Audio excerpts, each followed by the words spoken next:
What's going on, guys? This is Dr. Lightning 94 back here with another video, and today we're going to be talking about the Gerrit Cole Conundrum. Now, obviously, the dude had one of the best pitching performance seasons I have ever seen in my life. I'm going to roll a clip from the show MLB Now here in a minute that just proves why he's so good and how he's very easily going to break the $217 million record for a starting pitching contract, and why he could possibly get $300 million. However,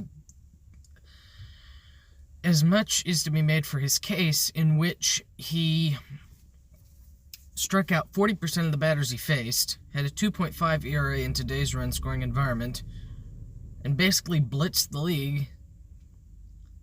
There's a lot to consider here, because his attitude after the World Series wasn't the greatest, as you'll find out. So I'm going to roll that clip from MLB Now.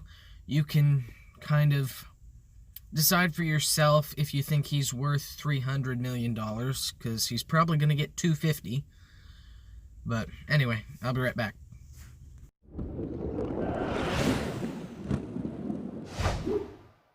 Folks, that right there is the hottest pitcher in baseball. Gerrit Cole doing it again last night to close out the Rays in the ALDS.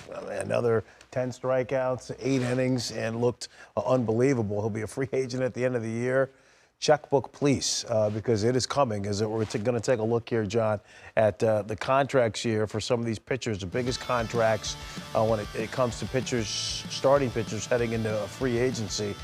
And so there you go. I mean, there's some big names up there, Kershaw, Scherzer, Greinke, Price, and that's what they got, and that's how old they were their final season before they got the big contract. Kershaw got an extension, by the way, for the Dodgers, a 7-year, $215 million. But, I mean, it all clears through the bank the same way. So, is Gerrit Cole going to get $200 million? Well, yes. Here's the thing, is that this would be a unanimous on every board when you set up your free agent list. On all 30 clubs, the number one guy is going to be Gerrit Cole. He's going to be the best talent coming out. Look, he checks all the boxes. He's under 30. He's healthy. He's got power stuff. Look at the strikeout rate. It blows those other guys away, almost a 40% strikeout rate. These guys are at 25, 27, and they're getting $210 million. He's represented by Scott Boras. I mean, the list goes on and on. There are going to be, I think, numerous clubs that are going to pursue, most likely the larger market teams, but he checks every box that you want to see. And I don't know. I put my general manager's hat on and I say, Gerrit, we want to build a club around you. Go easy on us. You know, I hope you want to come to my team. We'll try to, you know, keep the AAV down as much as possible. I can spread it around, but, you know, I think he's going to be deserving of a big contract. He certainly pitched his way to it. Yeah, absolutely. He's going to set the record for highest contract for any pitcher in baseball. And you know, it's been a few years for since each of those other deals was signed.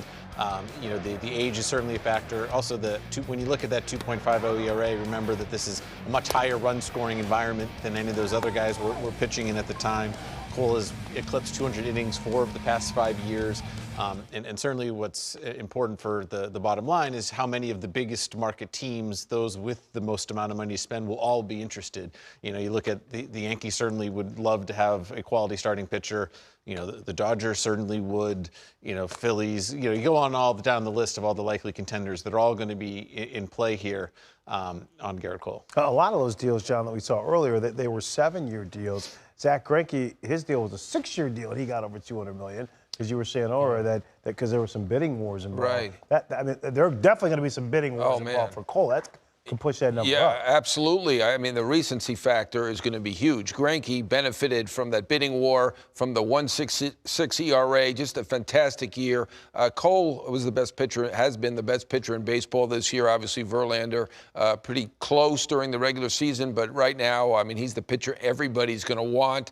We know pretty sure that the Yankees will be in, so the biggest market team will be in. Probably several big market teams will be in. The Angels' hometown team need him. Maybe even the Dodgers step out. He went to UCLA, and they've been very disciplined, but they're a little disappointed about what happened. So I think they may be a factor as well. You hear all sorts of teams, not always big market, but you hear the Padres potentially could be in. I think John mentioned in the meeting the Phillies. They need pitching. Texas needs pitching. I mean, it's going to be a huge bidding war, and I think somebody else said in the meeting 7 for 35. I think 35 is probably the baseline because that barely sets him a record, and so 245 is probably the baseline for what he gets. We'll see if he gets. I think the question is he going to get 300, not 200? Yeah, and the other part of this is that he's really peaking at the right time. These last 2 seasons, by far, his best. You can certainly give a lot of credit to the Astros on the development and coaching side of things. But I remember speaking to him in 2015 when he first made his first All-Star game, and back then the Pirates were all sinker, two-seamer, down. Right. And he said he was willing to embrace the mantra of 3 pitches or fewer, get a ground ball. And even looking back at his comments, I mean, he even said, "Well, I didn't really have much of a choice. This is what the Pirates want to get through." But it didn't use his full potential. But now that his full potential has been unleashed, it's pretty scary for opposing hitters. He says 300,000, and I see you kind of million. Or 300 million. I'm sorry. I see you kind of going to convulsions over there. Going from 200 Yeah, he to looks 300. Ill. He looks Yeah, ill. he just don't want an extra 100 mil. I'm not in that chair anymore, so you know what? We'll let the boys go out there and see where they want to go. Look, John's right. This is an environment where people have backed off. I mean, we've watched it; they've kind of backed off. But this is a different cat. As I said, the boxes are checked, and there's some clubs now that they need him, and there's some big market teams I think that are going to be bidding against each other. Yeah, 7 for 40 would be 280. So 7 for 43 would be 300. Well, they'll come to you for the. I can't even talk about those numbers. I don't know about even 43, but it's possibly you can get 8. Yeah. Okay. 43 sounds a little high. Okay, so then 8 for Look at John over there. All right, so you saw the stats there, you saw the info, you saw the support.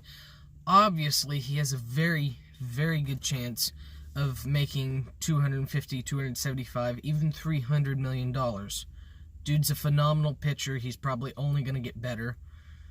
I mean, he's worth that kind of money. Here's the thing.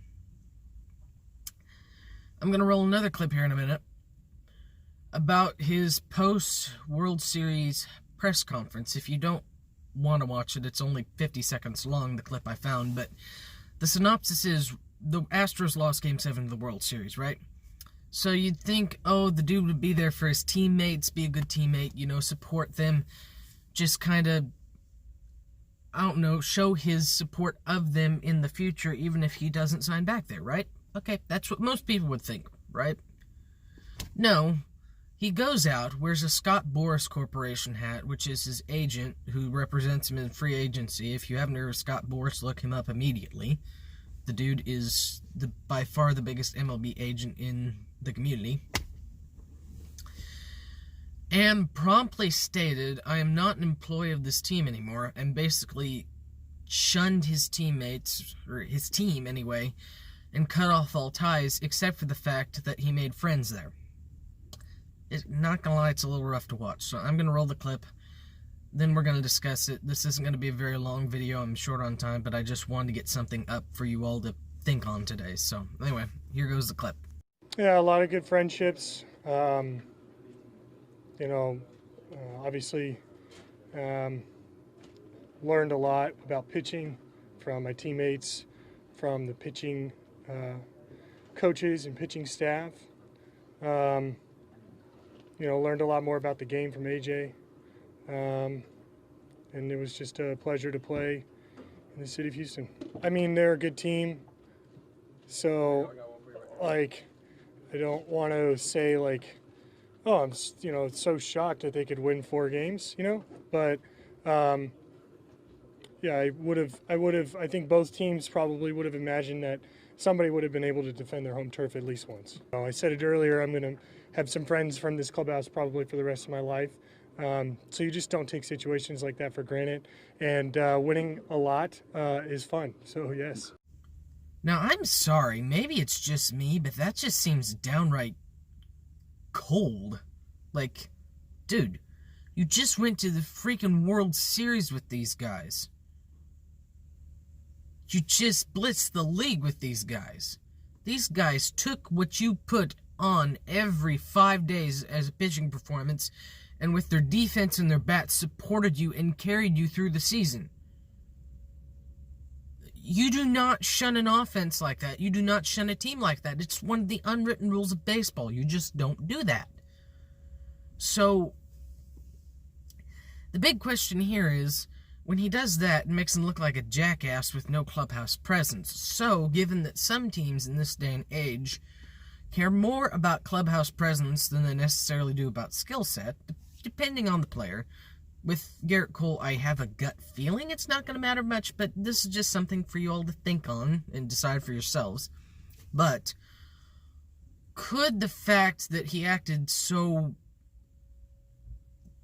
distanced from the Astros after the World Series the minute his contract expired shy teams away from paying him $300 million?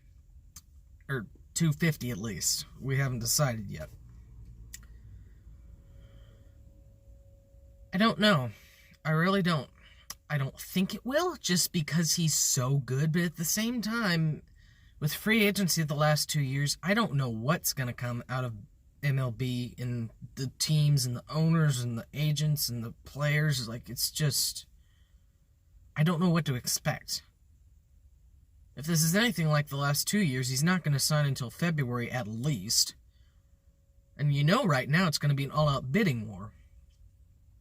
Since obviously the big player teams like the Yankees and Dodgers and all that, they're obviously going to be interested because they have the deep pockets to go after them. So, again, this begs the question, does this attitude shy teams away from signing Gerrit Cole? Again, I don't think so, but I'm not sure. So, I'm going to put a poll right up here, and y'all can vote and decide for yourselves. If you have any further thoughts, please feel free to leave them down in the comments. I'm sorry this isn't a longer video. I just wanted to share my thoughts on this subject, and I don't have a lot of time in between class today. So, anyways, thank you guys for watching. If you liked, please like, subscribe, comment down below. I love to hear your thoughts and opinions. So, anyway, this is Dr. Lightning 94 signing out. Peace, boys. Have a good day.